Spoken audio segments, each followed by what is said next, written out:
Hello, everyone. Welcome to the Newsbrowse News broadcast. According to a report by Metro.co.uk, Russian exile artist and cartoonist Semyon Skrepetsky has been shot dead in Poland.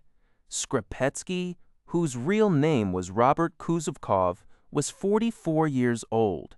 He was widely known for his satirical protest art, which portrayed Russian President Vladimir Putin as a cruel, bloodthirsty dictator, and also mocked Belarusian leader Alexander Lukashenko and Chechen leader Ramzan Kadyrov. The activist was gunned down at close range in Biała Podlaska, a town near Poland's border with Belarus. Bystanders attempted resuscitation, but medics were unable to save his life. Prior to the shooting, Skrepetsky had received serious threats from self-proclaimed Russian patriots, including threats of violence.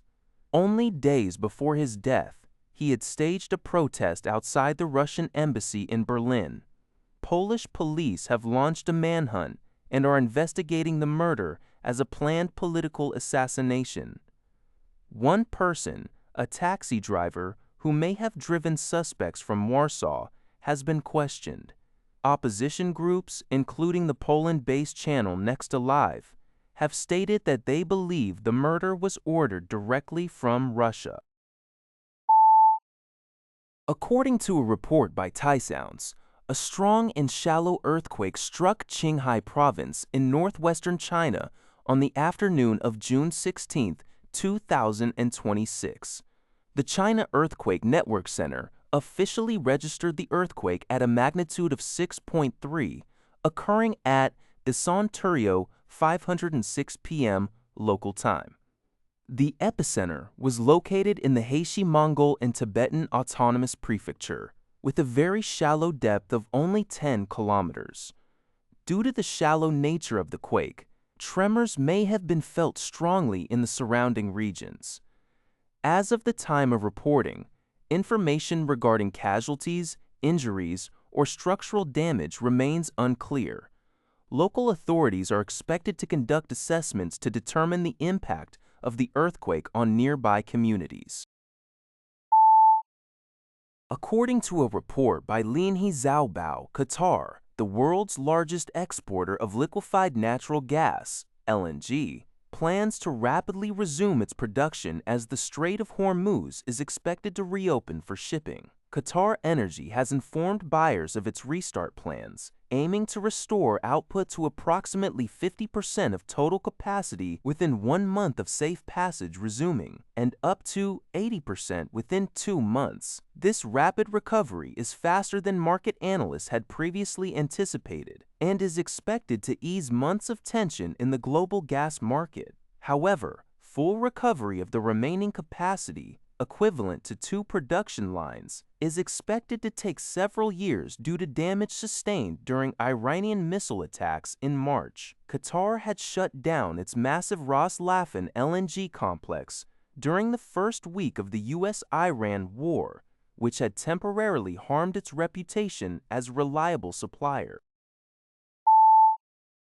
According to an exclusive interview with NBC News, Vice President J.D. Vance confirmed that nuclear inspectors will absolutely be allowed back into Iran as part of a landmark agreement with the United States to end the months-long war in the Middle East. Vance stated that a core component of the Memorandum of Understanding, MOU, specifies that the United States and the International Atomic Energy Agency, IAEA, will assist Iran in destroying its highly enriched uranium stockpile. The text of the MOU, which serves as a framework for peace, is scheduled to be released following a formal signing ceremony in Switzerland this Friday. Vance noted that while the text is finalized, technical details regarding implementation are still being resolved. He also acknowledged the mediation support provided by Qatar and Pakistan. Addressing skepticism from former President Barack Obama, who questioned whether the deal represents an improvement over the 2015 JCPOA, Vance argued that unlike the previous agreement, which he claimed accelerated the program, Iran's current nuclear program has been completely destroyed, requiring only a long-term commitment not to rebuild. Additionally, Vance downplayed concerns over ship tolls in the Strait of Hormuz, confirming toll-free access during the 60-day negotiation period. South Korea has launched consultations with the United States, Iran, and other relevant nations regarding maritime navigation through the Strait of Hormuz, according to a UPI report. The move follows the signing of a preliminary peace memorandum of understanding, CMU, between the U.S. and Iran, aimed at ending months of conflict in the Middle East, under the 60-day ceasefire agreement signed by President Donald Trump, Vice President J.D. Vance, and Iranian Parliamentary Speaker Mohammad Bagher Ghalibaf.